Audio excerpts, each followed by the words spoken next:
Ready or not, here I come now. Let's play hide and seek. Prepare to be caught. Here I come now. Let's play hide and seek. Good morning, everybody, or good afternoon, I guess. I slept really hard last night. Didn't wake up till like 1:30 this afternoon. It was really weird. But I popped up YouTube, and up on YouTube popped up my video about Faceless. And that just got me to thinking about all the stuff in the beginning that was said, that happened, and like the fake account for Brian that happened instantly, that everybody took and ran with. The G's took it and ran with it to full extent. I mean, it was horrifying what they did. And it wasn't until much later that it came out that Faceless finally came out and told what really happened. Now, what really happened was that account was made by someone other than the first two initial accounts that it was made into. Because it wasn't Brian to begin with. It was Warbear was the first one they made it from, or the account about. And then when they heard Brian's name, the guy that made those accounts instantly went in and changed it to Brian and did it so fast and so, efficient that it just, people just ran with it. And the funny thing is I don't know how they could have done that, how they could have perceived that this wasn't fake, because there was one video on it. It was so sketchy. I mean, he was following like all the girls, but I mean, it was just weird. And it just, seriously, you think someone that's going to go in and do something like that wants to hide what they're doing and get away with it is going to do something like that, especially a criminology student? It made no sense to me whatsoever that people were actually thinking this was a real account. In fact, it made me feel like they were just ignorant and just, I don't know, it was weird. So I never ever believed that was his account. And so I decided to delve into it and find out who the heck these people were. And I've got a lot of information on them. And I've had a lot of information on them that I've kept for a long, long time. Things I've never brought out before. I brought out a couple of his videos, and then I'm the one that brought out the video that debunked the whole thing. I know there's other creators that would like to claim the fame for that one, but it's not the case, because nobody even knew about Faceless but me. I'm the one that brought it to the forefront. And how I came upon it, God, I have no idea. But, it's interesting how things pop up on my thread, and I have no idea. I just find them, and that's what it is. So that one cracked me up when I saw other certain creators, and everybody knows who these creators are, going in there and saying, just the way that they put it out there. Yeah, it just made me think, these creators that are doing that.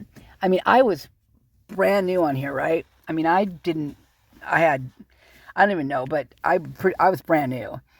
And for them, these big channels to do that, it was just ugly. It was just really ugly, and really not very cool.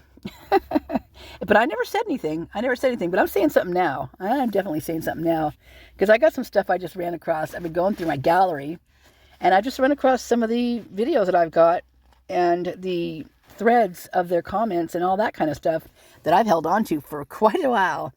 And let me tell you, some of it's not pretty at all. I mean, it is pretty gross. I didn't like taking it and recording it, and it must have been hidden pretty deep, because I just recently found it. Anyway, while I was doing that, though, I heard something about this Reddit thing. I haven't read it yet. All I've done is read the first part of this. That's as far as I've gone. I've not read anything past this. I'm going to read it with you, because that's how I feel things should be done. So, don't know if this had anything to do with Faceless. I have no idea. So this is what it says. So BF faints.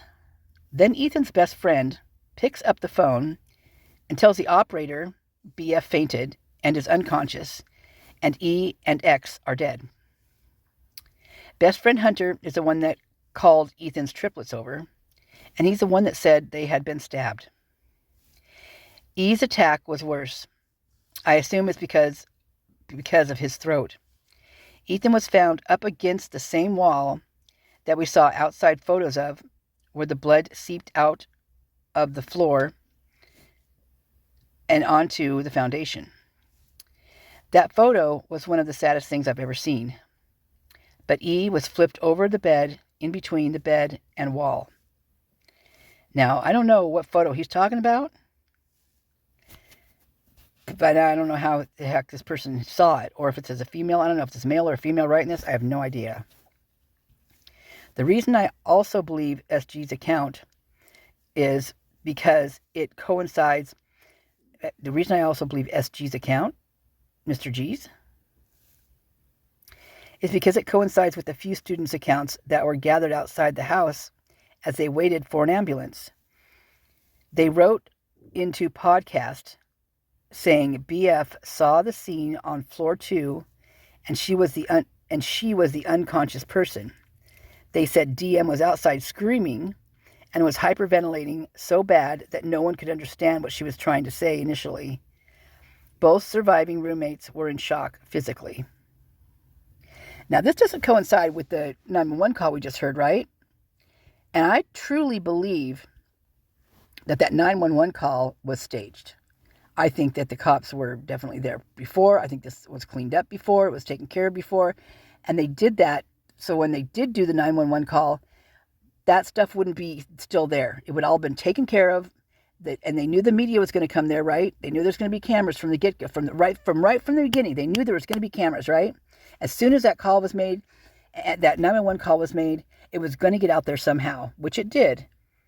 So as soon as that happens, they knew that it was going to be, the shit was going to hit the fan. So you mark my words, that scene was cleaned up well before noon. In fact, they were done doing their job over there by noon. I'm sure the bodies were already taken out of there. All the investigative team already did what they needed to do, and everything else was staged for the media. And I believe that with every inch of my being. It's all pure speculation. I have no idea if that's true. It's just how I feel.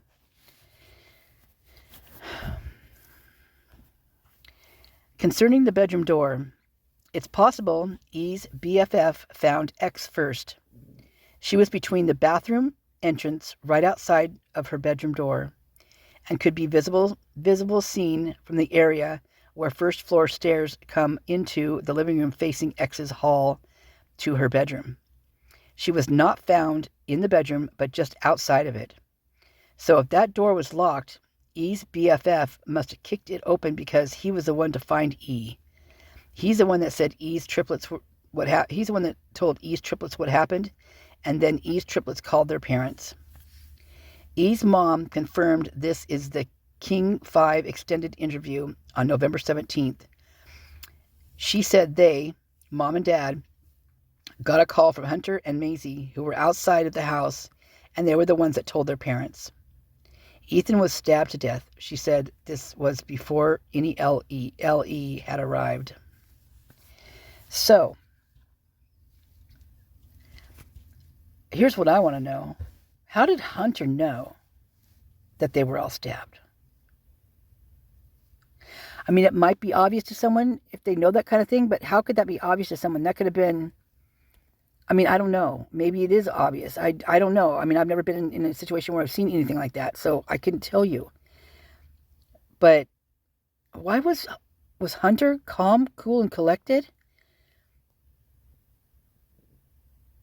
And after reading that 911 call that just came out, the you know how they had to put the A1s, A2s, and cue this and cue that, I was thinking, okay, so the A is Bethany because they're talking from her phone, which is what they said it was called from, right? Then you've got HJ, which is, you know, Hunter, and then you've got EA, which is Emily. Now, they're throwing some Evan person in there, which I don't believe is true. I don't believe there's even an Evan. But if there is, that's a good friend of Hunter's. I believe he went to frat camp with them. I think that guy's name was Evan anyway. So, now you've got, you know, them as they're talking on the phone. And really the 911 call makes no sense at all. To me, it makes no sense. I've never seen a 911 call so short in my life, for one. Now, maybe that's because the fire department or the police department is right next to 2 minutes from them. Maybe that's why. Don't know. But that was the shortest freaking call I've ever seen. And the most confusing. I mean, it's just, no one's running around screaming, about any crimson being around, about they're all dead. No, I mean, nothing. They're still saying they're passed out. How can someone say that if they're literally in a house that the coroner said was basically the worst she's ever seen? Now, I don't believe her either. I don't believe any of them. Yeah, it might have been the worst she's ever seen, but was it? I just can't get past them not going in with gloves on, with no booties, and if they did have booties on, they came out and they were clean. Where does that come into play? Probably because it may have been like that. But they started way earlier, remember, in my opinion, than they let on. That cleanup started probably they started coming in at about, I'm going to say, as early as 4:35, because of what I've recently seen in the Linda Lane videos. Now, I haven't made a video on that one yet because it's going to be difficult for me to do that, because it's going to be hard for people to see what I'm seeing, because I've watched those videos so much. I see things nobody else sees, and I do it differently, and nobody wants to listen to me about how to do it. And it's not the regular videos. It's Jeff H's video, which, I really just like having to use his, but no one else will make a difference mode there. Now, Jeff H has come at me before about using those, or about what was it called? Basically using the content over and over again or whatever. But when I explained it to the people at YouTube, I said, things have to be looked at, and this is the only way that we can look at it and do this. And since since that wasn't his video to begin with, it's really not like I'm using his stuff over and over. I mean, it is his difference mode. And, at first, and every time I used his stuff, I used to thank him every single time. And then he just got really kind of not very nice to me. And so I just was kind of caught in between what to do. I didn't know how to go about it, but I still needed to use those videos to find out what was going on. So, Jeff, I apologize, for having to use these videos and stuff, but I also feel like you put it out there for us to review. And if that's the case, then maybe you shouldn't have put them out. I don't know, because I kind of frankly don't know why you did that. If you wanted us to see certain things, yet you still feel like that he's guilty in so many ways. I don't get the whole thing. I'm so confused with that whole thing. I just don't even know. But anyway, it's neither here nor there. I'm using a difference mode video. Now, a difference mode video it's a dark version of the Linda Lane videos, is what it is, the surveillance videos. And what it does is it puts a black film over top of the regular video and adds a motion detector, which it's just my way of explaining it. It's probably going to laugh at me about how I'm explaining it, but this is how I'm going to explain it, and hopefully you guys can understand it.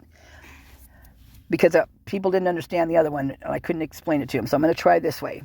So it puts this black film over top, and then underlying, you've still got the motion. You've still got the regular video playing underneath this, is what I'm going to say.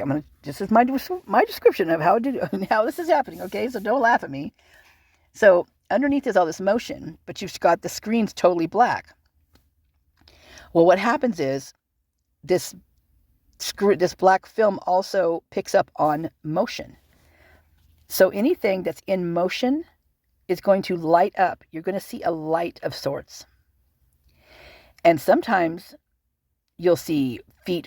You'll actually see the white footprints walking in the direction where it's going. You'll see all sorts of stuff. You see more in a dark mode video than you're going to see in the regular Linda Lane, because of the way it's covered up. See, we don't get to see in those little, scrubbed out blobs of fog what is behind that fog. But with the motion with the difference mode over it, we do get to see it, because it lights up. Anything in motion lights up. And let me tell you, you're going to be seeing some stuff that's going to blow your mind, because those cars underneath that carport, they all had people in them. Several people in them. And they were, all those doors you hear and the things you hear, those are right there. You hear the things slamming down. That's that middle SUV. Something in the back. I think it has to be with the tire that's on the back of the hatch. I believe that is opened a few times, and when it slams, it's that tire on that hatchback or something that slams and makes that horrible noise. And you actually see it in the difference mode. You'll see, you can, connect the sound with the lights flickering. So what happens let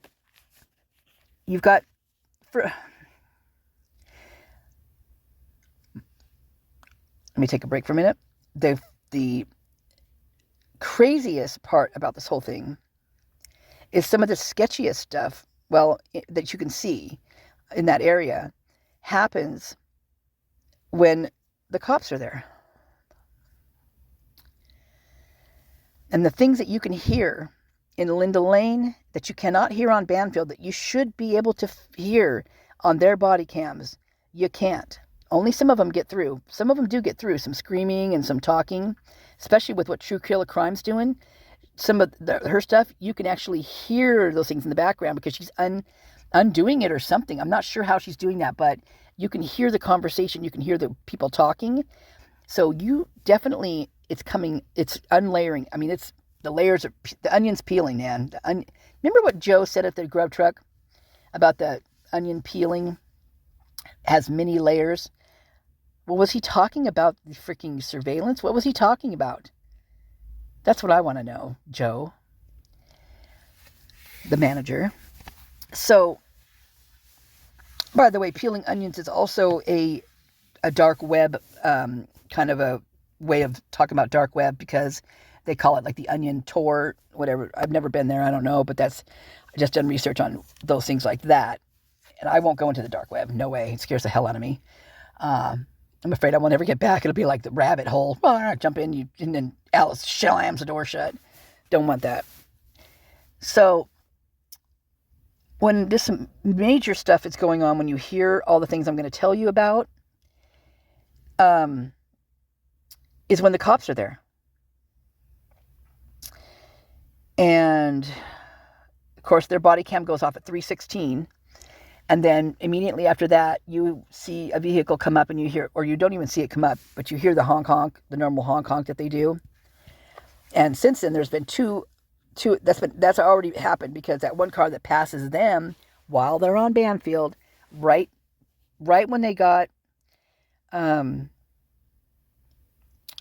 they're across the street and that one car passes by them, if you do the countdown on that and you go to Linda Lane, you will hear that car pull in and you'll hear the honk honk it does. Just like the one on Banfield, the other cop car. So after that, on the 3:16, when they close their body cam on Linda Lane, you get to hear the double honk honks. So you get to hear where that one car was there and where the other one gets there. So you've got, I'm assuming, two undercover cop cars, maybe? I tend to believe this was a raid gone very bad, or intentional. I don't know, but that's, in my opinion, pure speculation. This is how I feel because of what I'm going to tell you here. So I recently did a video where I zoomed into the back of those cars, and one of those cars, those SUVs, the one on the very farthest right, has a government license plate.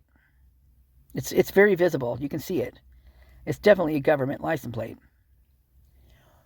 Which leads me to believe the other ones underneath that carport are as well, because of what is going down there with everybody in those vehicles. They go back to those vehicles. Those are plants, in my opinion. Okay.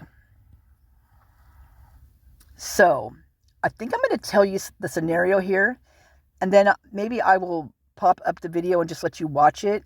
But you've got to do it in the way I'm telling you, you have to do it. You have to be in a room that's totally black. It's got to be pitch black in that room.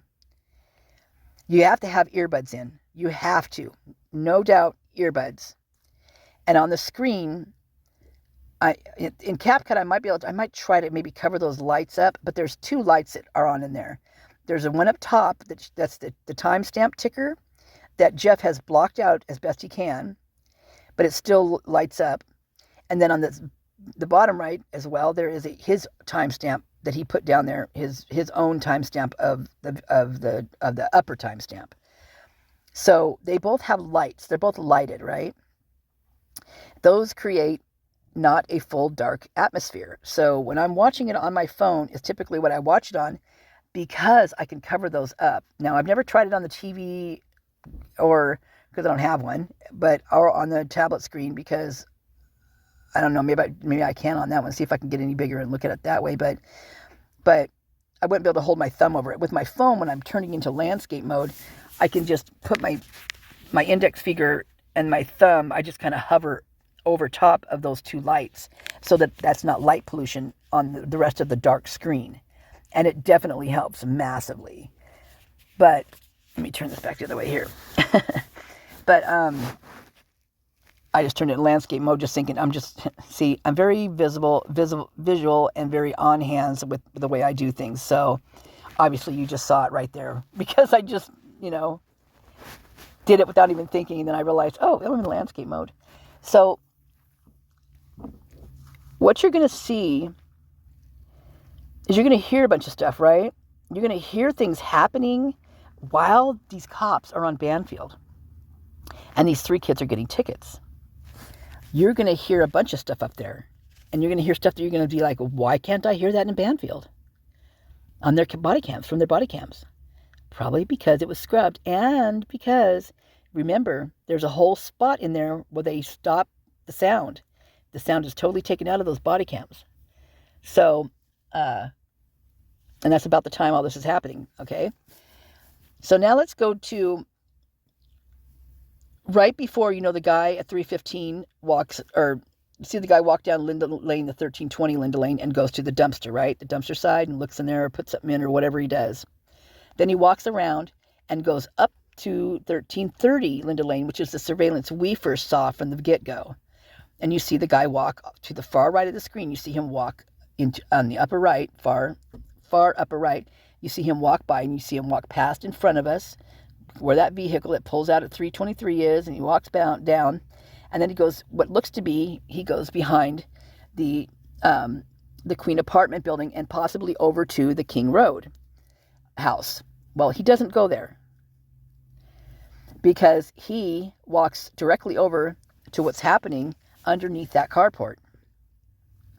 Now, what's happening underneath that carport started at about a little past 3 o'clock. And that's about that time that car came in. I think it was 3:01, somewhere around then. You hear somebody, what I'm feeling, they're coming from the King Road side. I feel like they're coming from the King house. And I don't know this for certain. This is just what my ears are telling me. And they're huffing and puffing. They're like, it's like they got hurt. Like there's something's not right. Their breathing's not right. They're walking, their motions aren't right. You can tell that they're in some type of distress, a lot of distress. And then you hear and meanwhile you're looking at the screen, right? And you can see where this person's coming in. First, this person basically, I believe, touches the back or falls onto the back hatch, the trunk area of that silver car, and then continues, and then gets his motion back and goes to the middle SUV, and that's where you'll see like a light right where the driver's side is. You'll see like where it almost looks like the door opens, and then I think the person possibly just falls onto the ground. Now I'm not actually sure about that, but that's what it looks like to me. Now, at this point, you're going to see other lights happening all the way around, because at this point, people who are in these vehicles are getting out of these vehicles. And you can see, sometimes you'll even see eyeballs, you guys. But they're all standing around. Now, this person at this point, is having very labored breathing.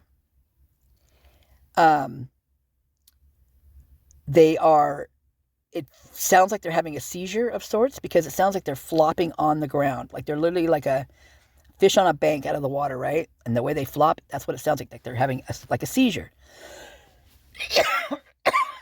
And that continues, and then it gets very sporadic and further apart. And then you hear like a gurgling sound, like someone's on the verge of dying, not catching air. And about this time, that's when all that ruckus starts happening with where there's someone's digging through a bag. They run across the street, go to the vehicle at 423, digging something out of the vehicle over there, runs back to that area, and you can hear like what kind of a noise would I say it is? Like a pumping kind of noise, or like a nose spray bottle, like a type thing. It almost sounds like a light sneeze is what I thought it was in the very beginning. So you hear that. Now that's Narcan going up the nose. That's what I figured out because I watched videos after this. I'm like, that's Narcan being applied, being pumped into this person. So the Narcan's being administered. Now people are waiting around and they're very quiet, or else they've just taken all that noise out of there, which could very well be as well. So now you've got this person administered one dose, or however that works, of Narcan. That doesn't seem to be working. So again, they go and get more Narcan. They do it a second time. Now, this is what's really weird. Now get this. There's a video out there. Someone made a video. I don't know if it was one of mine. It could be one of mine I made from the very beginning. I'm still trying to hunt it down because I watched it one time and I was talking to someone at the time, literally, and I was telling them, oh my God, you're not going to believe what I'm hearing. It was hollering. It was someone saying, where's my purse? Where's my purse? And then you hear someone say, Emma. And then you hear, Narcan, get the Narcan. And that's when you see the person run to the vehicle, open the door, and hear the rummaging through or whatever it is that sounds like plastic, like they're basically changing their clothes. Everybody thinks they're digging for their change of clothes. Well, I think they're digging for Narcan. So then you hear the ripping of the Narcan opening up. I mean, it's all crazy at that point. Because remember how that felt? It felt a little off. Like what's going on over here? What's this noise we're hearing? Well, this is what I'm here to tell you. This is what I believe it is. So now you've got whoever's standing around. Some of them actually, obviously, well, from my standpoint here, undercover police officers, government people, because that's what the vehicles have on the back of their license plate. And then there's somebody down. Okay, who's down? That's what I want to know. So in between all this stuff that's going on, you hear a bark. And then you hear somebody whisper, Murphy.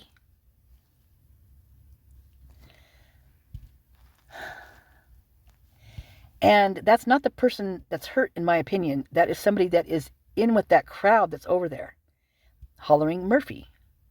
Heard the dog bark, and they're hollering Murphy. And that's not the first time that happens.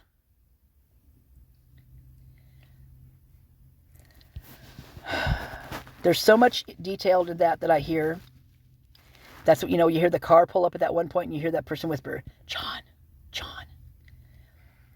And then you hear the door open and someone gets out and the guy says, close the door.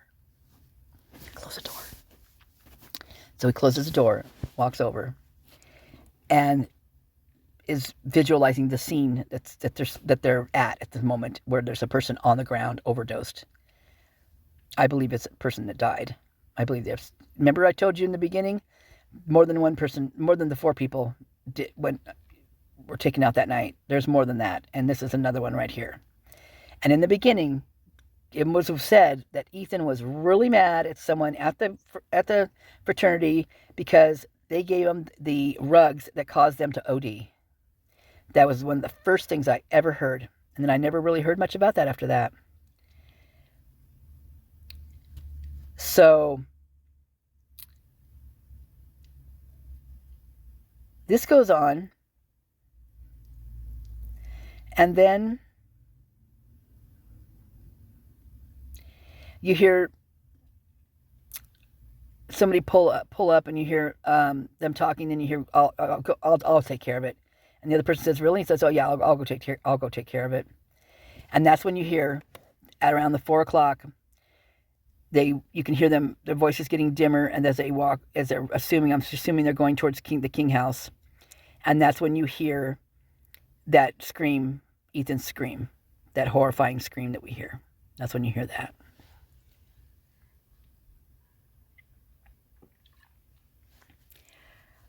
And that's several people. You hear them actually screaming, "Go, let's go. Come on, let's go." And you hear that hooping and hollering again that we heard prior to the cops being there.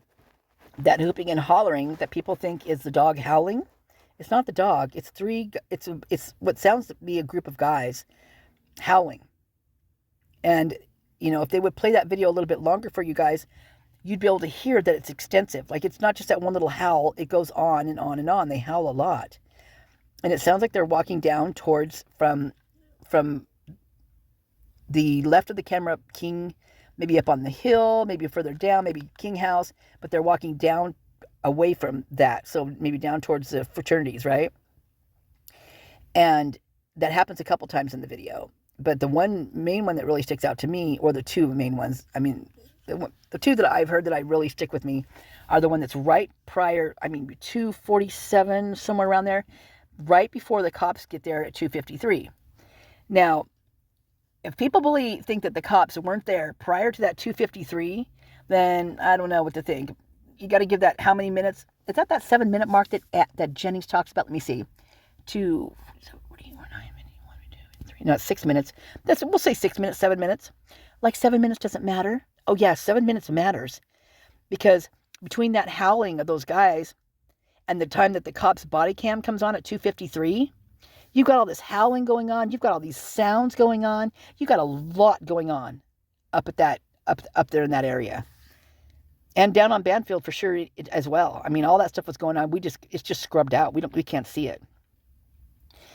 So the way those cops, if you look back on the this is what cracks me up, that people don't get this. If you're watching, as their body cam starts, where their car is facing, they're literally pulled up into the Taylor apartment building's drive area, that little driveway up into the parking lot. That's where they're facing. They actually back out and turn to go park in front of the hydrant. So their car is in the Taylor apartments parking lot, and they are facing the King house. Now, that's at 2:53, the body cams go on. The 911 call in the police reports says it's 3:01 when that call comes in for Banfield. But it's officer initiated, so it's not even a 911 call. That's not what you can call a 911 call. That was at an officer's request. Comes in at 3:01. So the call associated with that is nothing to do with the King house.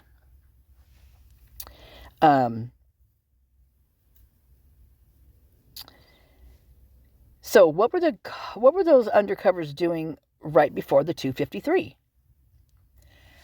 Could they have been part of that gang of howlers walking down back to their car? Pure speculation. I'm just trying to get the timelines down. What I've heard in my head for 2 fucking years. And now it's just starting to come about. Why I saw this stuff in this Linda Lane video 2 or 3 days ago that I had never seen before, I have no idea why. I'm hearing things now that I never heard before. Don't have a clue why. Don't know. But I'm hearing them. And something is very, very wrong.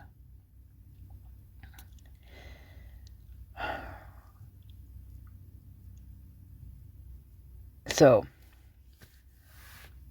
I'm going to let this video go, put this out there, and then I'm going to continue doing my other videos because I'm going to make them short as I can because loading them up. At least the ones that are shorter like this only take like an hour and a half to load up. Other ones were taking me 4 or 5 hours, sometimes overnight, and I just can't do that. So you're going to get short versions of these things, and I'm sorry about that, but it's the way it's going to be. I love you guys. Thanks for listening. And no, I am not crazy in what I'm seeing. In fact, I cannot wait to bring this to you and let you see it. But you got to do it the right way. You can't pop up in there and say, I can't see anything. I can't do this. You're not, da. You got to do what I say. You have to be in a dark freaking room. Pitch black room. In fact, I'm going to put it out at night so that you guys are actually in the darkness. Well, people on my side anyway. I'm sorry about the people on the other side that are in the light at that time. But it's got to be pitch black. You have to have earbuds. No ifs, ands, or buts about it. You've got to have earbuds. Otherwise, you're not going to hear it. Some earbuds are better than others. Some are way better than others. In fact, I've got maybe 15 pairs of earbuds right now. And that's because Ross had a bunch of them come in, and they were all different types. And they were like $10.99 a piece. And so I just went and bought a bunch of different ones. And the ones I like the best are some of the cheapest ones. They have the best sound. Why? I don't know. I do like my J-Labs, and I got those. They're normally $39.99 at Walmart, but I got them at Ross. Those were $12.99 on those. But those are pretty good. But the cheap ones, that's hands down, those were the best ones for me. So you've got to have earbuds in. And you got to have quiet around you, pitch black room, earbuds, and you got to be able to maneuver those fingers to where you can cover those little lights on the screen. It's not necessary to do that, or maybe just one of them. The one on the bottom is much brighter. The one where he put his own timestamp down there, that's very bright, and that's literally right down on the bottom where all the stuff is happening, where you're going to see all the light flashes. But your eyes are going to have to be moving across the screen in certain things, and you're going to have to be aware that when you see something flash in the corner of your eye and you think you saw something, no, you didn't. You saw a light of motion, a motion light basically. And whether it's a footprint walking, whether it's a dog running by, or it's a cat, because you're going to see the cat and the dog. You're going to see very visually the guy walking by at 15. You're going to see him walk past you, and then you're going to see him turn right back around and walk right back over to where underneath the carport is where that person walks back to. Doesn't go over to King House. Comes underneath the carport. Maybe that person had Narcan with them. I don't know. Maybe they brought Narcan. Don't know. But it sounds to me like Emma was there. They were calling Emma, talking about a purse. Where's my purse? Maybe she had, and it would make sense that she would have Narcan in her purse. That makes total sense to me. So if that's the case, she runs over to the vehicle at 423, and that's where she's digging for Narcan, and then runs back over underneath the carport and administers the Narcan.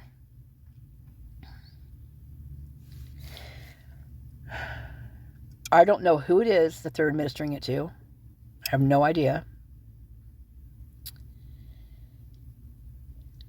But it gets pretty somber. So I do believe that that person does overdose and die. Also, you're going to hear things like those big loud sounds you're going to hear. Well, I believe that could very well be a helicopter. At 4 a.m., every morning at 4 a.m., the trauma helicopter flies in and lands on top of Crittman Hospital on the landing pad at 4 a.m. every morning. That's when it's able to get there from wherever else it has been needed prior to that. So that's the helicopter that comes in at 4 a.m. and quite possibly comes to that area. Don't know. You're going to see that's when all the cars start running around and coming in and pulling in and all this other stuff. I also believe that could very well be people like an ambulance. It could be things like that, because you hear the noise of them driving in. You kind of see lights of where it is in front of where these people are, in front of the carport, in between that and the Queen parking lot area. but you hear it, but you can't see it except for a couple lights here and there. But then every once in a while you'll hear like a door open, and that's where you'll see like a light, and that's because that's a flicker of the door opening or whatever, or somebody stepping out and you see their footprint on the ground because it's a motion, right? You're going to see a light. So just be aware that all the lights that you're seeing in there are some type of motion that's going on. So those are the movements of the people around, the doors opening, the like maybe someone with a shadow walking up the Linda Lane on one side, and the shadow hits and it makes a light flicker on the back of one of the SUVs or something like that. You're going to see a lot of that. And it doesn't mean that it's all right there. It could be shadows from somewhere else, but there's definitely that time spot where you basically can see the guy go or girl go down. I think it's a guy. But you hear the and it's just the first minute I ever heard that, I'm like, what is that noise? First I thought, this is what it sounded like to me. I thought someone was in an old screechy rocking chair, and that they were like on a porch or sat, heavily because they were huffing and puffing trying to get away from something, and they needed to rest, and so they sat down on that, and they were kind of rocking it, and it sounded like they were maybe rocking it back and forth. And then I thought it was a dog whimpering, and it could very well sound like that to you guys too. But then that wasn't right either, and I just kept listening to it, and it wasn't just until 3 days ago that it truly dawned on me. Well, I've said before that I think it's somebody that has been hurt, but it truly dawned on me, and what I saw is what I saw. So, all right, I'm going to pop this video out, and I hope you guys have a great day. I'm sorry for the bad news, but it's something that needs to be put out there because I do believe it's true, in my opinion. I love you very much. Bye. Oh, don't forget to like, subscribe, share, and comment. I don't ever say that, but I think it's important to say that. It definitely does, I think, help, right? Because liking, sharing, commenting, all that stuff helps the algorithm, which it really does. I know. I thought that was a bunch of bullshit at the beginning, but it's actually true. And plus subscribing, if you like the content and you're watching, please subscribe, and that way the bell, and hit the notification bell, hit the all button so you get all the notifications. And if you're not getting notifications, unsubscribe and subscribe back again and hit the bell again. That might do the trick. If that doesn't work, then hit me up and we'll figure it out. Okay, love you guys. Bye.